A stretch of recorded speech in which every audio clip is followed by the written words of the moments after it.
Hello everyone, welcome to Unknown Facts. So students, let's solve week assignment 3 of digital design thinking a primer. Okay.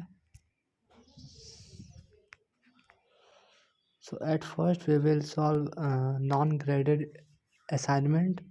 There are only 3 questions available. So let's solve it. So for question number A1, in the teacup story, the main takeaway for us is four options are available in order for us to get new ideas. Old ideas should be discarded. Tea should not be wasted. Teacup is a powerful and old enough metaphor to convey our ideas. And fourth one is scholars and masters have teacups ready for telling stories. So for question number A, option A should be the correct answer. Okay. So question number 2 is, when you generate ideas, what do you have to check before proceeding to the next stage? Again, four options are available. Check if the conflict that you started to solve is indeed solved. Second one is check if the solution already exists in the patent database. Third one is check if the customers will like such ideas. And fourth one is check if the person funding the project will like the ideas. So for question number 2, option number A will be the correct answer. Now proceeding to question number 3, what are TRIZ principles useful for? They are triggers to generate ideas, as moral guidelines for one to lead a meaningful life, to give a glimpse of the problem at hand, to separate problems, ideas and concept into categories. So for question number 3, again option A will be the correct answer. Now we have to submit it. Check answer and submit. Here in non-graded, all answers were correct.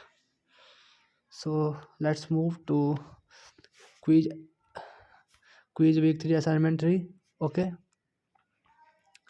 here in total of 10 questions are available, so let's solve it all.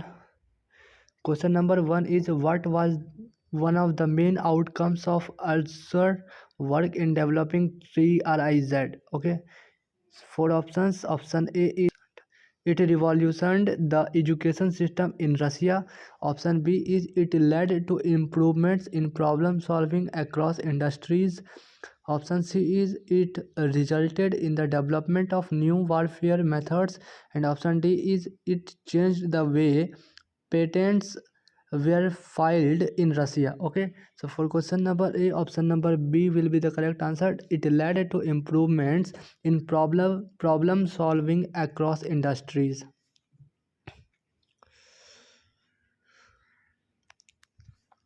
Question number 2 is, how did Althusser's method differ from traditional problem solving approaches?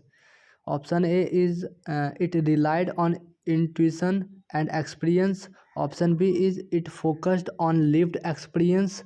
Option C is, it was based on a systematic formula. And option D is, it required extensive training to use. So the most appropriate answer for this question would be option C, it was based on a systematic formula. Okay. Now let's move to question number 3. Question number 3 is, what are the two phases in which design thinking steps can be classified? We have to answer the two steps. Options are analytical and systematic phases, initiate and crash phases, convergent and divergent phases, research and development phases.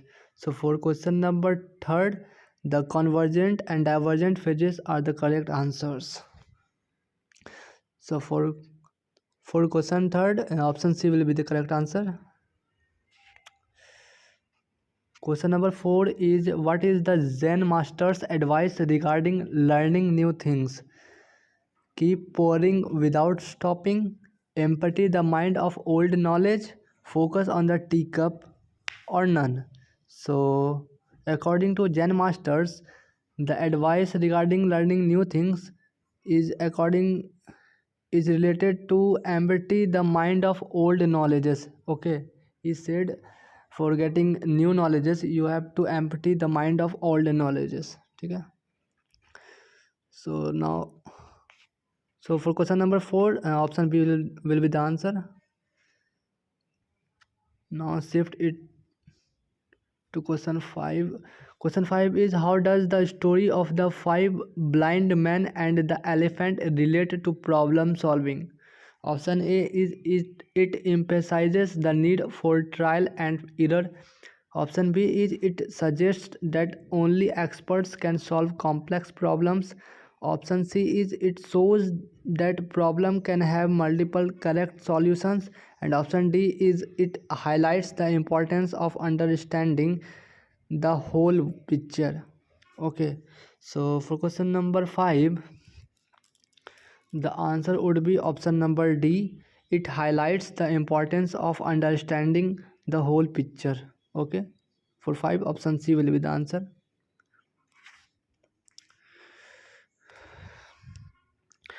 In question 6, in applying TRIZ to enhance customer service in a retail shop, which inventive principle would be most suitable to improve the checkout processes? There are 4 options: segmentation, dividing the process into self checkout and improved checkout. Option B is prior action, preparing bags or packaging in advance. Option C is termination, removing checkout counters. Option D is the other way around, reversing the roles of customer and cashier. So the answer for this question will be option A, segmentation, dividing the process into self checkout and improved checkout.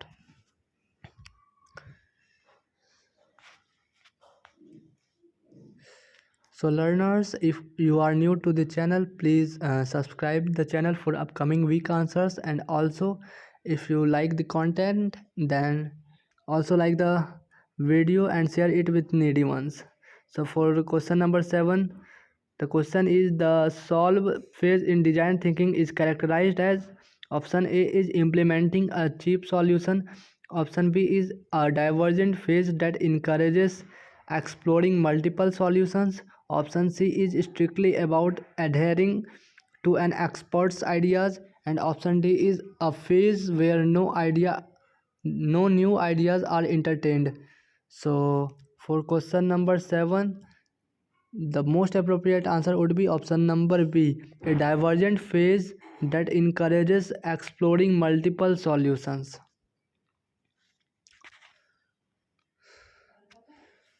Now shift it to question 8. Why is TRIZ methodology used in design thinking? To systematically test solution, to trigger an idea to solve the problem, to grant a patent for an invention, to license a technology. So for this question, the answer would be to trigger an idea to solve the problem, that is in option number B. So the answer for question number 8 would be B, option B. Question number 9 is which of the following activities is not typically part of the solve phase? Brainstorming, conducting user interviews, using TRIZ methodology to generate ideas, doing a collaborative effort with the team to gather ideas. So answer would be option B, conducting user interviews. Now the last question is question number 10. How does the solve phase address the risk of bias in the design process? So 4 options are again available: by relying solely on expert opinions and state of the art literature search. Option B is by involving a diverse team and considering multiple perspectives. Option C is by avoiding user feedback, and option D is by skipping the prototyping stage. So the answer would be option B, by involving a diverse team and considering multiple perspectives. Now we can submit the our assignment answers. So thanks for watching the video.